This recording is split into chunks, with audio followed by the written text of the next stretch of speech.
I want you guys to know about a 6,000-year-old secret. There's been an intervention. That's the word that they use. They don't say who or what. Because at the end of the day, you want money right now. It's like everyone knows between the pesticides and between the medical industry, and especially America, that we're keeping people sick. 6,000 years, mankind has been trying to decipher this one little thing called the flower of life. Terrence Howard is an American actor, singer, and producer known for his work in film and television. He gained widespread recognition for his roles in various popular films. One of his most acclaimed performances was in the movie Hustle and Flow, for which he received an Oscar nomination for Best Actor. Now, you know this is one of the oldest symbols in human history, right? This symbol was found in the Temple of Osiris in Egypt, and it had been molecularly burned into the wall. And it's 6,000 years old. This same symbol has been found in the forbidden temples in China, sitting under the Fufu dogs. And the foot on it, the flower of life, saying whoever controlled that flower of life controlled the universe. In terms of science, Howard has shown an interest in subjects like physics and cosmology. He has discussed his personal theories about the universe and time shaping his worldview. Regarding mathematics, Howard has expressed fascination with the subject, acknowledging its importance in understanding the universe. There were secrets in that flower of life that Da Vinci spent his whole life trying to uncover. There were secrets in that flower of life that Newton spent his whole life in secret trying to uncover. They couldn't get it out of this two-dimensional frame, and as a result, they got stuck in this plane, a flat plane. Now, what Da Vinci and all of them wanted to do, they were trying to find a way to bring this flower to life, because what is inside of it? Well, apparently, there were secrets inside of it. His opinions in these areas often attract attention and can be considered controversial, but he is recognized for his passion and intellectual curiosity in exploring these topics. Shapes, they got the Merkaba and all of those other things out of it, but they were misled by something I think called a straight line. All energy in the universe is expressed in what? It's in motion. If something is still, there's no energy. Kinetic, right? All motion is expressed in what? You look at galaxies, are they expressed in straight lines? Expressed in vortices. All vortices are expressed in what? Waves. All waves are curved. Show me a straight line in nature. You show me where the platonic solids come from. Where do they have their foundations in our universe? Are there any straight lines? If you look at anything, there are no straight lines. That's been the mistake. We've been looking at these straight lines, this Euclidean way of thinking, and missing the curvature of nature. So here we are, back with the curvature of nature. So compare some of these points. Take a point here and say, well, what's the space in between all of these things? Now, they've said that all the in-between spaces, if this is the Earth and this is the moon right here, all this in-between space is filled with what? A void. There's nothing in the void. Well, I found that there is something in the void. The elementary fundamental particles that they've been searching for at the CERN Collider, the Hadron Collider in CERN. Terrence Howard has shown a deep interest in esoteric subjects, including the flower of life. This ancient geometric pattern, consisting of multiple evenly spaced, overlapping circles, has intrigued many with its supposed mystical properties and significance across various cultures. To him, each circle within the flower of life symbolizes a different aspect of creation, and the overlapping circles demonstrate how everything is interconnected. All of these things, it's time for that to be changed now. We have changed all of our buildings to be aerodynamic. Our airplanes are no longer based on a two-dimensional Euclidean way of life, but our math is still based on a two-dimensional way. Happiness. Then we talk about, like, what's the motivation? Like, yeah, there's a motivation somewhere in the back of my mind of my family. And if it's like where Moses smite the rock and God didn't allow him to get to the promised land, because the promised land is family. That is the promise. That is earth. I mean, that is heaven on earth is family. Family is heaven. That's the promised land. And for your family to be together. So say I smite the rock and God doesn't let me have my family back. My mission in life is still to promote families. And trying to figure out what the universe really, how it really worked. And we've come to find that the universe, they are abandoning the standard model, the ideas of black holes and dark matter, for an electric model of the universe that is in response to the Birkeland currents and all these things. It's a better version, a better vision of how we should see the universe. That's how I see it, and I think it should be explored. Like one of the things I've been saying, the Euclidean mindset has kept us so locked away. Like there's tons of paperwork of Da Vinci working on the flower of life and trying to unravel it. But every single existence, every single example, you see him making straight lines and trying to make these straight lines bend in, and therefore he was never able to open it up. Because the universe is curved, all space is curved. And as a result, what I was doing in trying to find these straight lines, I abandoned the idea of the straight line. The shortest distance between 2 points is curved space, because you cannot force your way straight through space. Even electricity, as it moves from a southern plane to a northern plane, it always goes northeast in its direction. And magnetism, as it expands out, it goes southwesterly. And that's the spin. That's how you always know whether it's magnetism or electricity. It's the spin. Is it northeast or is it southwest? That was his way of saying, and this is, the scientific community, this is why they're stuck. Because there's a huge difference, Andre, between revealing new discoveries and new information and forcing those new discoveries to fit into a pre-existing model. There's a huge difference between doing that and revealing new information and allowing the information to lead to the story that it tells. There's a reluctance in the scientific community traditionally to do the latter. Where the information, and I'm going to go into this a little bit more deeply, where that information is leading takes the scientific community to a place that they are traditionally not equipped to deal with, and so they prefer to avoid it. They're not bad people. I have friends in academia, and I've asked them the question. They say, why can't you teach this? Our planet is moving away from our sun at 6 inches a year. You guys know that. 15 centimeters a year, our planet is pushing away from the sun. So in less than 500 million years, our planet will be out of the Goldilocks zone. We'll be somewhere near where Mars is, somewhere halfway between there. So life will not be able to be sustained on this planet anymore. So if we're going to be able to sustain ourselves as a species, we have to become interstellar. Not just interplanetary, you have to become interstellar. But with approximations, you cannot become interstellar. You cannot become interstellar with a point that will take you all the way over here with a straight line when the actual event is taking place over here. When you're going 600 quadrillion miles, you can't make a mistake. You need precision, and that's what the math is about. These pieces predict the natural distribution of matter and the distribution of where you can find yourself in that space, and I'm confident behind it. For 40 years I've worked on this, and I think it's ready.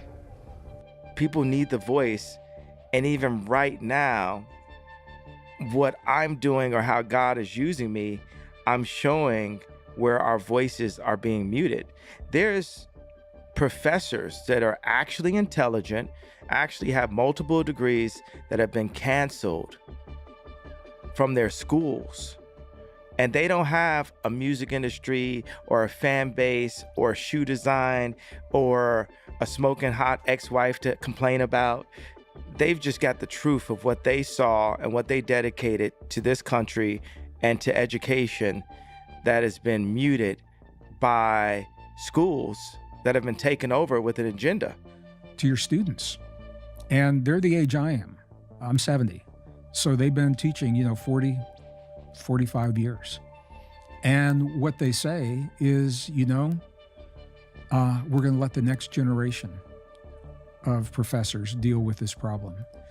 We would have to change all of our class notes. It makes us look wrong as professionals to have to go back and change the story. And I tell them, I said, no, it actually validates the power of science. And then I began to look at my artist friends. And every one of my artist friends does the same thing. When they create something they're proud of, the last thing they do is they sign it. They put their name on it. And I said, if we are the product of an intentional act, it makes sense that who or what is responsible for us would have left a signature for it. In the scientific community, once I started talking about this, I lost credibility in some circles. And that's okay, because it's by crossing the traditional boundaries that have separated our way of knowing in the past that we gain new wisdom that leads us beyond the boxes. And so I wanted to go beyond the boxes. Of our DNA correlates to the letters of the ancient alphabets. And here's the beautiful thing, is the message that it reveals is exactly the same in all four. It's the same in Arabic, the same in Hebrew, the same in cuneiform, and the same in Sanskrit, and probably other languages. But those are the four core languages. So when we make that substitution, when you use that numeric link and literally into the DNA bases, cytosine, thymine, guanine, adenine, when you go into those bases and you make those substitutions, it actually spells out the answer to probably the oldest question that we've ever asked. When we say, who are we? The translation of the first layer in the DNA, the introduction of every cell in our body reads exactly the same. And it literally, this isn't a metaphor, it literally reads the words, God, eternal within the body. It's interesting. I spoke at a government lab, and the director says, look, this is the U.S. government. You can't use the word God here. And I said, I don't see that in the Constitution. Yeah. But I said, how about this? How about if I talk about the causal agent beyond space and time? Correct. That created the universe and designed it for human beings. Right. He says, yeah, you can do that. I was taught the scientific method in grade 1, grade 2, grade 3. We got it all 12 years. And so when I picked up this book, the Bible, I looked at the first page, Genesis 1. I said, this perfectly follows the scientific method. It took me 9 years to discover why it so perfectly followed the scientific method. Right. That's where it comes from. It comes from the creation texts in the Bible and Reformation theology. But I looked at, Genesis 1:2. The Spirit of God is hovering over the surface of the waters of planet Earth. And it gives you 4 initial conditions. It's dark everywhere on the surface, the water is everywhere, and the planet, Earth, is unfit for life and empty of life. Well, steps 1 and 2 of the scientific method are, do not interpret until you establish the frame of reference. The point of view is the surface of Earth's waters. And don't interpret till you also establish the starting conditions. Well, that's all laid out in Genesis 1:2. And I keep running into scientists who say Genesis teaches scientific nonsense. And I say, well, Galileo said the biggest mistake you can make in Bible interpretation is to get the wrong point of view. I think we are playing God. I think we think we're God, and we're playing God, and we have no idea what we're doing. Well, one of the problems with AI is you got people thinking we can duplicate human consciousness.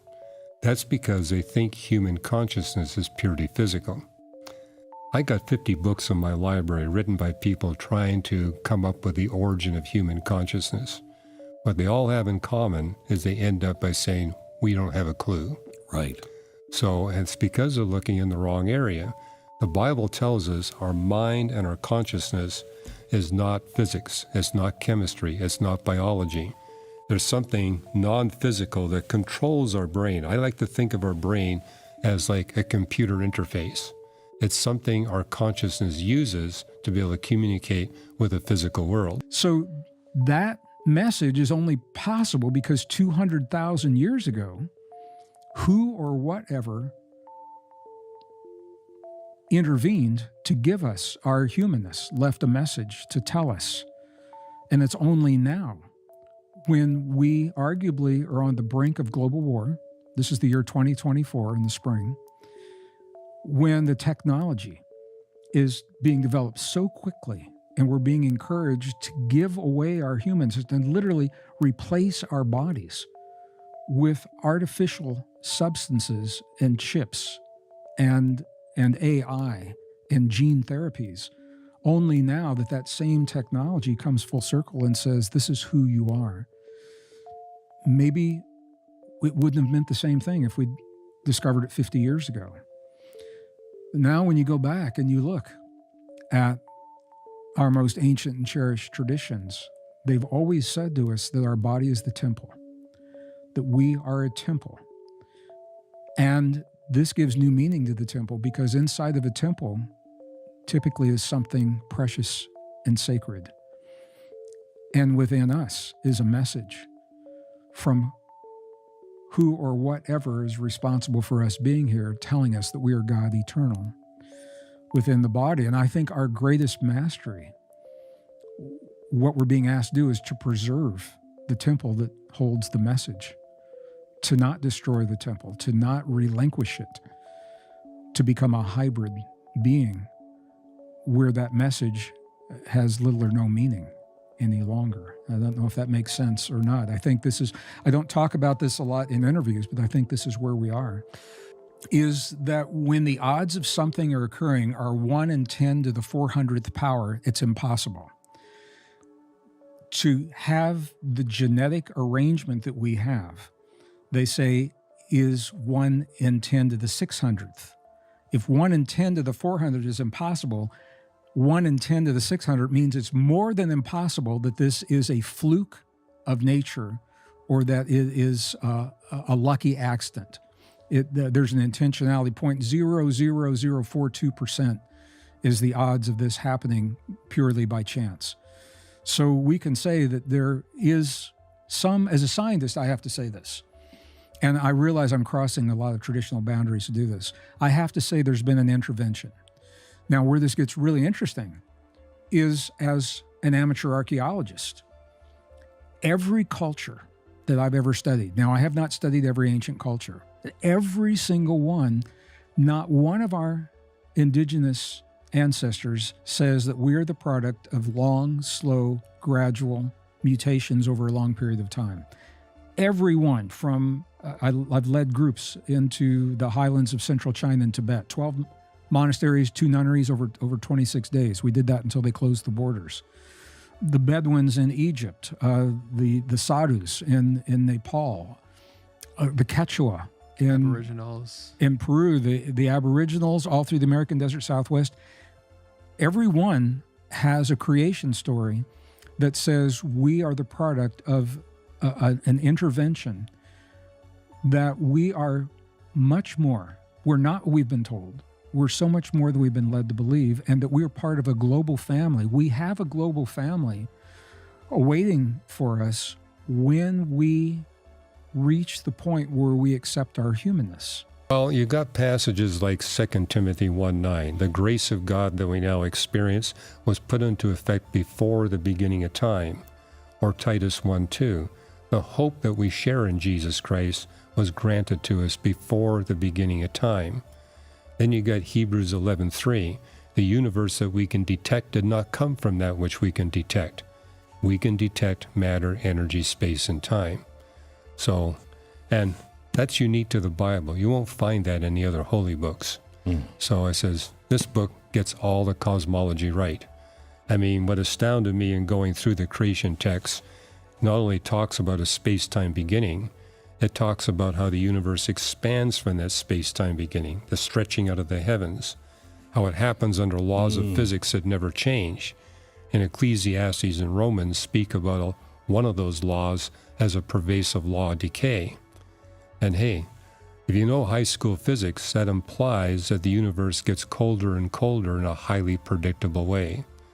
And astronomers have actually got measurements of the past temperature of the universe, and they perfectly fit what the Bible predicted thousands of years ago. Everything is based on chemical reactions. In order for me to become a character, I have to change my chemical composition of how I'm thinking, and as a result, that changes how I position myself, which changes how the heat is generated and transferred out in and out of my body. Everything comes down to chemistry.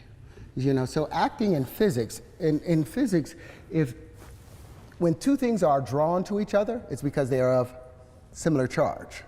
It's not positive, because they say negatives attract. But cold air drops down.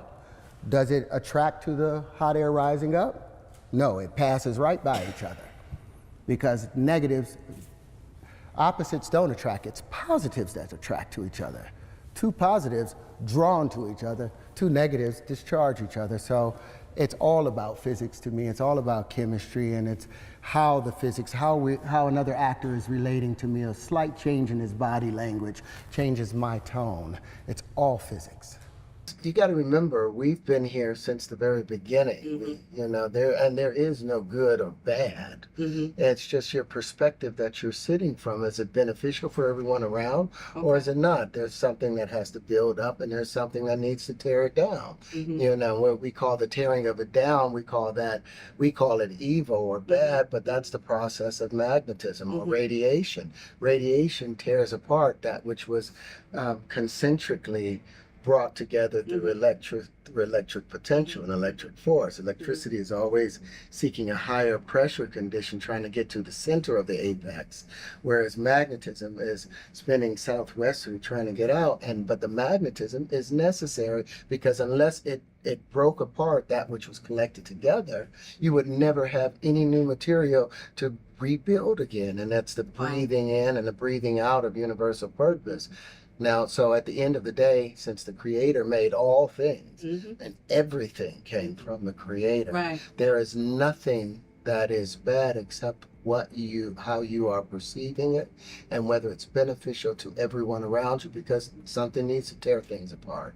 And if you want to be on the building side of it, then you have a sustainable relationship with the universe, because the universe loves to rebuild, but it also needs to tear apart at the same time. Believe in evolution. Everything in our world decays. Yes. It becomes more chaotic. Right. Nothing in our world starts as chaos and ends up like this. There's no example, is there? Well, my colleague Fazal Rana, who's our staff biochemist, and we regularly attend Origin of Life research conferences. And it's interesting, each successive meeting is more depressing than the previous meeting, because they keep running into these intractable roadblocks. However, I think what motivates them, they do these experiments in the lab and say, hey, we're able to put some amino acids together and get a short sequence of amino acids.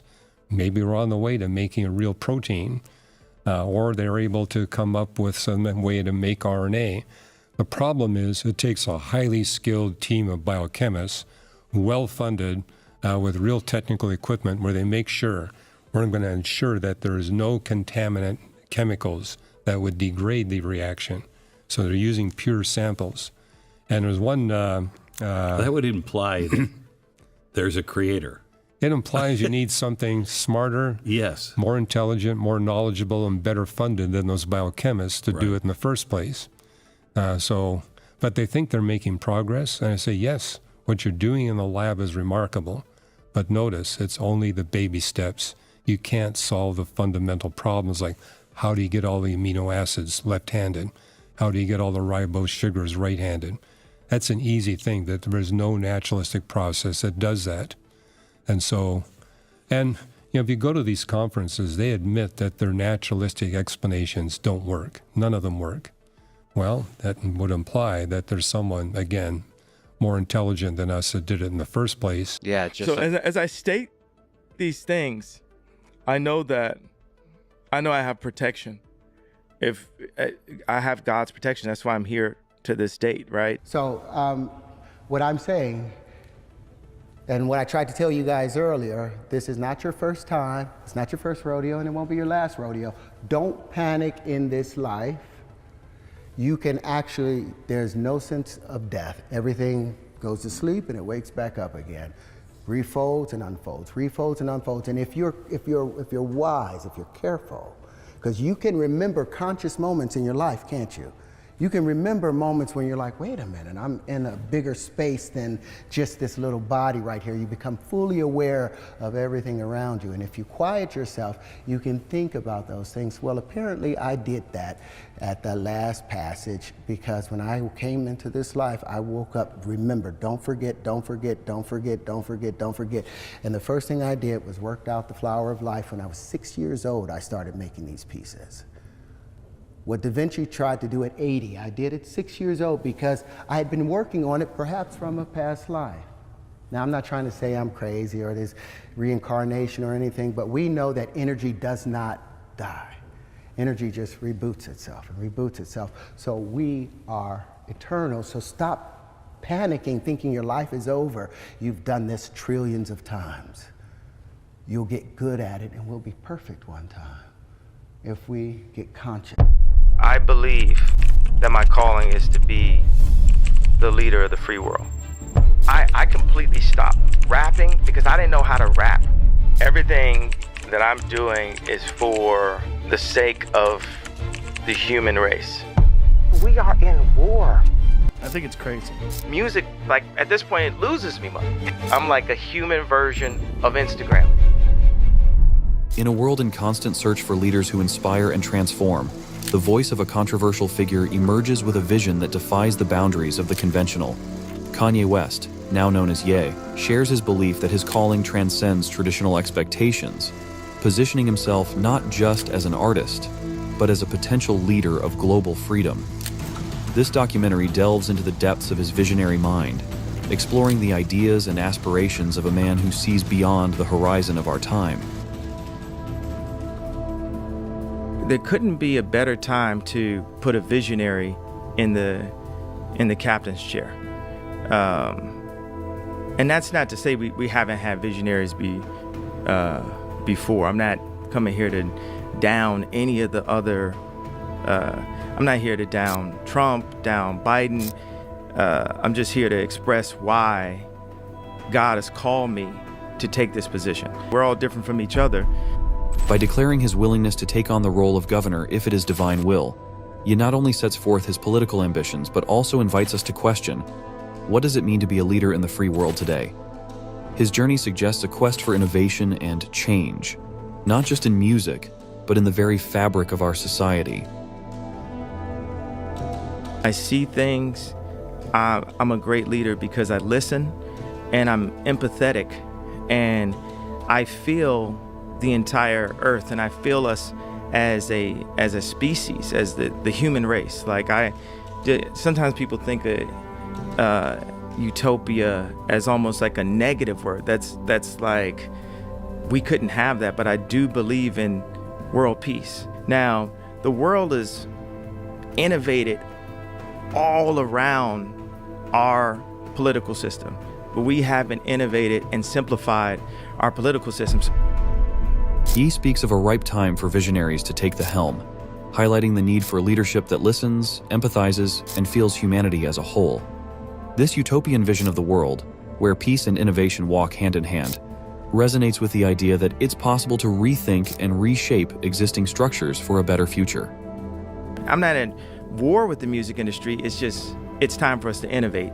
And we need to have contracts that make sense with exactly how we sell music. Music, like at this point, it loses me money. It doesn't make me money. It is my $5 billion net worth and $300 million of cash that I see a year. Music is like negative $4 million for me. And there's a complete parallel to the way the music industry works and the way the world currently works and the influence that America has on other countries. While Ye reflects on the music industry and his own financial journey, he draws a parallel to the dynamics of global power, questioning the distribution of wealth and the effectiveness of our political systems. His critique aims not just to expose flaws, but also to inspire a reflection on how we can innovate for a fairer world. So if money is the key to all people's happiness and will solve everything, and everyone's doing things for money, let's just make more money. But it's not about making more money. It's about keeping poor people poor and rich people rich, and keeping people in their place. Like, where is the money going? Why aren't things being built? Like, how much is America in debt? And they were like, this many trillion. Well, how much does the earth cost? But How much is the earth worth? The divine calling Yi feels to serve a greater purpose through his art and influence is a powerful reminder that true leadership comes with the responsibility to be the change we wish to see. I have my issues with Jesus. There's a lot of stuff I went through that I prayed and I didn't see Jesus show up. So I had to put my experience in this world, my experience with my children, my experience with other people, my experience with my account, my experience with my brand, and my experience with the level of music that I was dealing with in my own hands. Like a lot of times I just feel like in our society in America, you know, people, Christians, we're depend on Jesus so much that we won't put the word in ourselves. And the main thing that really that I don't rock with is like, it's just always like, I'm gonna pray for you. And it's just like, you can actually physically do something yourself too, more than just pray. And we're so in this mentality that's all that needs to happen. Yeah, God knocked me off my horse. God like literally called me and said, okay, now I need you. I need you right now. I mean, not that God needs me. We need God, but he called me to serve him. And I was tired of serving the music industry. I am fighting a battle in the spiritual form. And anyone that believes in God and is looking at this interview would agree with that. And I just so happen to be a bright part of God's army. I'm fighting for us to live. The greatest gift is life itself. People need the voice, and even right now, what I'm doing or how God is using me, I'm showing where our voices are being muted. This is where, you know, in my weakness, God becomes strong. I have to be the higher me when people are downing me. It's not like me fighting fire with fire and me attacking, or as you say, like, you know, stooping to that level. It's like the devil will use you against you. You become your own worst enemy. So as I go through these different levels, there's times where I would use confidence when I knew what I was doing, and I would use arrogance when I didn't know what I was doing. But I'd rather use arrogance than to let someone diminish my idea of myself, because that is what keeps us going. Hope actually keeps us alive.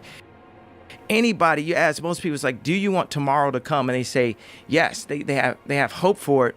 But I went from having confidence and arrogance to having faith. And faith is the opposite of fear. And that created this fearless approach that I have. And that's what has made me the fearless leader that I am. I'm like a human version of Instagram. When you look at Instagram, you're looking like 100 images a day. Well, I've got millions of images in my mind, and the majority of them haven't been realized yet. You know, there's some images that are from my memory, but I got this whole, the future that's in my mind that has to be brought. So like, there's only 1 billion people on the internet. You never think about that. There's 7 to 8 billion people on Earth, but then there's only 1 billion people that are influenced and that are on the internet. We feel like the internet is everything. It's only like 15%, 18% of human beings. But in order to make, for our civilization, for us to survive, we have to make more human beings. We have family. We have to have food. We have to have shelter. That we don't have to have the internet. It's only 30% of our communication is verbal. That's why the mask just really throw me off, because I can't tell what someone is thinking and feeling. Because a lot of times, half the time, people don't say what they're thinking and feeling. Right. And I have to decode. But with the mask, I can only, hear what they're saying. That's the problem with social media too, right? Yes, things in black and white and things being taken out of context. No one is looking to change the problem that led so many people to that same level of frustration. And I just so happen to be the one that's not going to back up on it until this changes. But it's important that those with the knowledge teach the baby how to find the water themselves. And the business people that I've been dealing with have been keeping the baby sick by not sharing the information and the knowledge within inside of those contracts. My people are sick. I think we should figure out a way to absolve student debt. I think we should figure out a way to make education, at the very least, far less expensive than it is now. This is a big issue for people. Absolutely. I'm completely confident that I will figure out how to get America out of debt. That I have the ability. Once I see everything, I never make the wrong decision when I'm given all the information. That's my skill set. Anything I go into, producing, rap, homes, clothing, anything. Once I'm given the right information, I apply my taste. There's things in capitalism, there's things in technology. Well, technology and original human species can exist in a peaceful way, as long as the people that know how to make robots aren't using their robots to control the humans. And I feel what people are going through. I think that there is it's not just how we treat people. There's preventative measures that can help us from getting sick. Our diet, our locations, our jobs. There's a lot of that affects us and puts us in those situations. Our transportation, as you go into like autonomous vehicles and tram systems, like just kind of, trains that are like floating malls or floating Starbucks or something, like moving, like designing our world to be the world of the future will help us with health. That's the preventative measures. And then as far as being more inventive in the way we connect holistic medicine with modern medicine. I believe in both medicines. I believe in God. I believe in God and nature. I believe in science and physics. We are sick. We are sick. Culture, sex culture, capitalism. We are sick. We as a people, not just the American society, the world, we are sick. And we are keeping ourselves sick. We're all responsible. Like the Black Mirror episode, we're all responsible in some way. We all play some part. We all play a part of it, and we're all sick in some way. And the world has been designed to keep us sick. Like spatial engineering based off faith can save a world. Literally, like building will save the world. Spatial engineering, like not going to space, engineering our spaces, the amount of space that we need, the way that we interact with each other, how close we are to our loved ones, our families, how close we are to our jobs. We got to experience a lot of this. Some people, it wasn't good. Some people, it's better. They were connected with their children and their families in a whole different way. Like we're talking, this is my thing. We could talk about all of these important current issues. There's deeper reasons based on the slave mentality, based on fear, based on protectionism, not specifically white supremacy and racism, protectionism. People just want to protect what they have. We need healing internationally, not just selfishly for America. America's number one. internationally, we need healing. And I would lead. I would lead with love, dignity, the responsibility to our country, the coverage of our families, of our soldiers.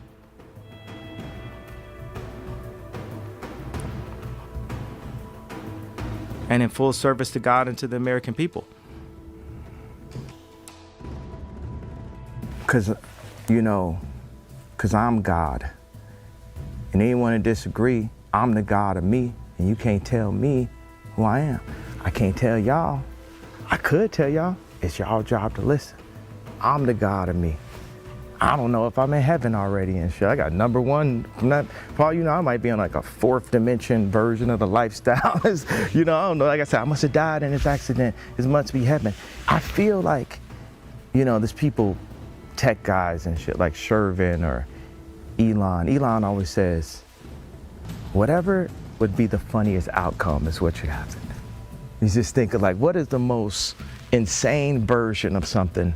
And that's the version that should happen. My boy Shervin said, God or alien or universal, whatever happens, it feels like victory favors the brave. Like the people that lean into it, that give, because it's all like ears. It just threats at the end of the day. It's like, why should you fear it? And everybody's like, well, I want you to smile in your photo. Right now, 50% of Black deaths is abortion. We kill ourselves. That's psychological warfare. We don't buy no land. We doped out, we fried out. Everything that we promote is about the destruction of what we're doing. We are at war. That's the only thing that we really need to teach in school is engineering. We don't need to teach history. We don't need to teach anything that is subjective. It needs to only be engineering taught in school, and everything else needs to be recessed. Nothing that at all, any forced subjective information is just to weaken and indoctrinate our species. And that's what schools do now. I don't 100% believe in anything, any concept of the future or any concept of history, because history was just written by the victors. Yeah, that's so right. If I see stuff happen on the day that later that day is reported wrong. So how wrong is something reported 1,000 years ago? And why would we argue about something that's not in the now? Because that's the only thing that everyone can agree upon, is that it is now, right now. Yeah, well, you try not to make the mistakes of the past. That's the usefulness of history, the limited usefulness of history. The biggest mistake from the past that we keep making is looking at the past. Too much. Giving too much value to the past. Too much value to the past. We are now. We are now. We are here. We are one species. We are one race. We're here. And it's time. And the leadership is changing because you have Elon as a leader, Ye as a leader, and we're the top leaders. We're more influential than the presidents. My people are sick. If I go to the restaurants and opportunity zones and we look at the calorie rating and the cholesterol, I will tell you that my people are sick. If we look at the obesity rate, if you go to just a restaurant somewhere in middle America, you will see that my people are sick. And my people meaning all people, right? But Black people are very influential to all people. So, right, if the media picks a overweight Black woman and says this is body goals, then the media are influencing my people to stay sick. But it doesn't change the fact that my people are sick, and I'm the only person in my position that will say that my people are sick. Today, not 30 years ago, not 60 years, my people are sick today. 50% of my people's of deaths are today. My people don't have the opportunities today. So I have to have a responsibility, obviously, to all people, but specifically to my tribe, because tribes move. And I feel like you got pain you're working through. Do you think I would trust anybody at this point in my life? You're not broken by any of this. You're under a lot of attack by a lot of people. You have a vision and you're trying to feel your way through it. And you might get destroyed for it. That's the human, that's the risk you take. We ain't praying our way out of prison. Mm-hmm. We ain't praying our way out of the abortion clinics. We ain't praying our way to get our land back that was always ours after gentrification, after the Harlem Renaissance and Black Wall Street was burned to the ground. Them prayers ain't working. We have to apply actual physical building partnerships. And it don't start unless we could really be real with each other and say, this is what I did, this is what I did. My life has been through. I wake up every day just surprised to be alive. Like, because of how many threats I got, from political to, Twitter commentary to all that, just like going through, just to be like, boom. What's the difference between permanent and temporary? It's just a permanent structure. And until God says it's not, it's like nothing's permanent. Our life is not permanent. So how do we just let go of those things? Even like going from the name Kanye West to Ye was the beginning of just letting go of some things, of these titles. Like, we need to remove the titles.